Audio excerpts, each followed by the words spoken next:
After knocking out Portsmouth, we faced Huddersfield in the 4th round.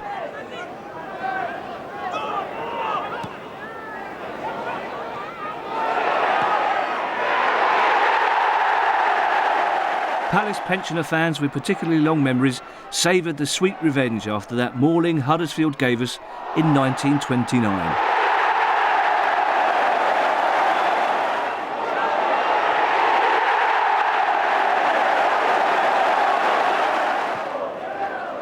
And here comes the icing on the cake.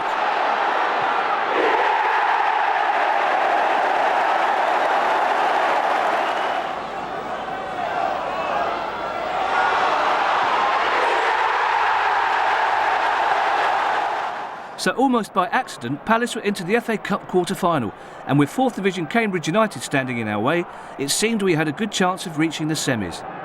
For once though, we weren't the underdogs. O'Reilly! And Barber! Thomas! It's gone in! Jeff Thomas has scored for Crystal Palace! Somehow Palace had made it to the semis of the FA Cup for only the 2nd time in the club's history. It lacked the romance of the Allison Cup run, but nevertheless, we were there. And anyway, we were drawn against Liverpool, and it wasn't like we could possibly beat them. Here's McMahon. Pardew. And McMahon intercepting. Rush going to the left now. Onside, Ian Rush. Liverpool take the lead. And Ian Rush, the ace goal scorer, once again makes it look so easy. Well, let's see what Palace can do about it now in the second half as they attack the Holt End here at Villa Park. John Pemberton, a lovely run early on.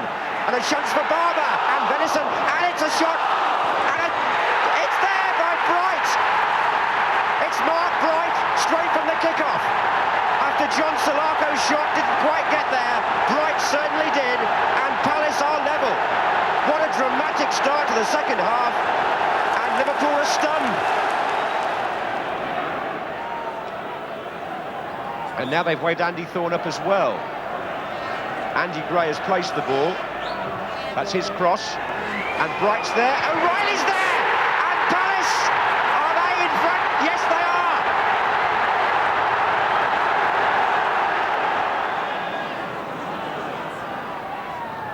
Staunton to Venison.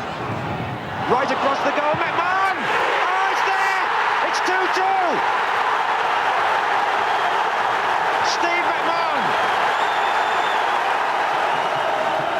Where do we go from here? Extra time, perhaps? I don't know where we're going, but I'm certainly enjoying it, John. Well, you, I think, Terry, 40,000 inside the ground and millions at home. What a football match. Beardsley. Oh, look at this. Staunton. Penalty. Pemberton on Staunton. George Courtney has pointed the spot, and Pemberton is distraught.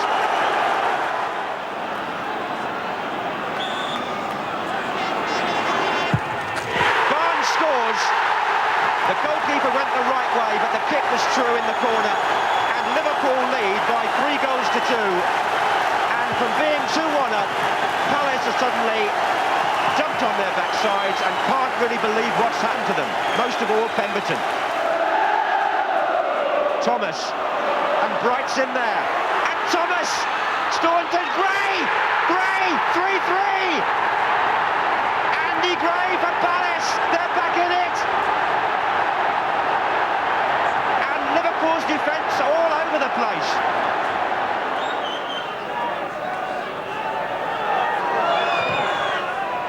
Thorne flicked it on, and it's gone in. Pardew. 4-3 Palace. And Crystal Palace are at Wembley. They've beaten Liverpool, whose dream of the double is destroyed, in one of the most amazing matches.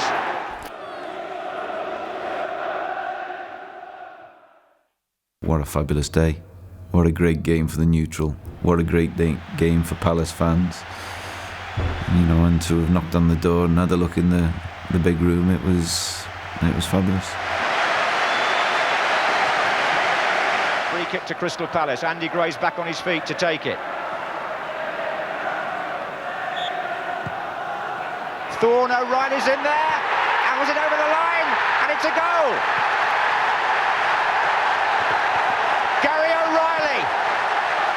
after 19 minutes. It was in the net before Steve Bruce could get his foot to it. And Crystal Palace, the underdogs, have taken the lead in precisely the way many people expected. The free kick, I think it was bent in by Barber there. Whether that came off Pallister's head as well, I'm not quite sure. Ince. That's a good-looking ball from McClare. Wallace comes near post. Wallace. McClare. Robson. Goal! Brian Robson equalises for Manchester United, and Captain Marvel is there again. Webb.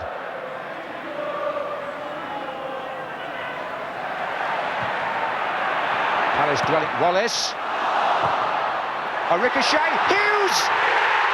2-1 to Manchester United. And a devastating finish by Mark Hughes. Now here's Wright, his first chance to show what he can do. And he's through. It's Wright. Oh, what an impact by the substitute. It's 2-2. And it's Ian Wright who has sent the Palace supporters into ecstasy. The ball played through to him in not the best position, I have to say, but look what he made of this. He turned the defender beautifully and slid it wide of Jim Leighton, and that was in the 73rd minute, and it was just 3 minutes after Ian Wright had come on. And what a lovely individual goal. Wright! Goal! It's Ian Wright again! Palace are in front at 3-2. And Steve Coppell has made one of the great substitutions. It's 3-2 to Crystal Palace. Ian Wright has scored his second in the 92nd minute, and as last year, we have a substitute who's come on and scored 2 goals. Palace leading 3-2. Robson.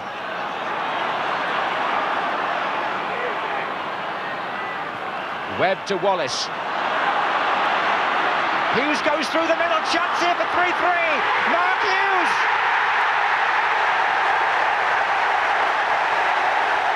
He scores his second of the game, and Manchester United have saved themselves. Looking back at that game, you know, in my mind's eye, I felt we were the stronger team. I've seen it on video since, and you know, they battered us towards the end. They battered us, and you dissect, you know, the goal at the death, and you think, oh, why didn't he do this? Did he do that?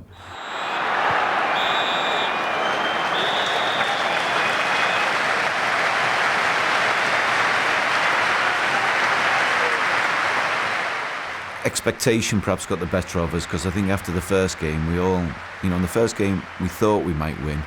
The second game, I think we all believed, yeah, you know, we can win this one, we can win this one. It wasn't in the back of your mind, it was right there. Webb. Lee Martin from left back, an inspired run on the far side. A chance here, and a goal!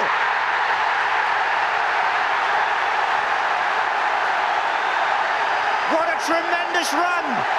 And Manchester United have taken the lead, and Lee Martin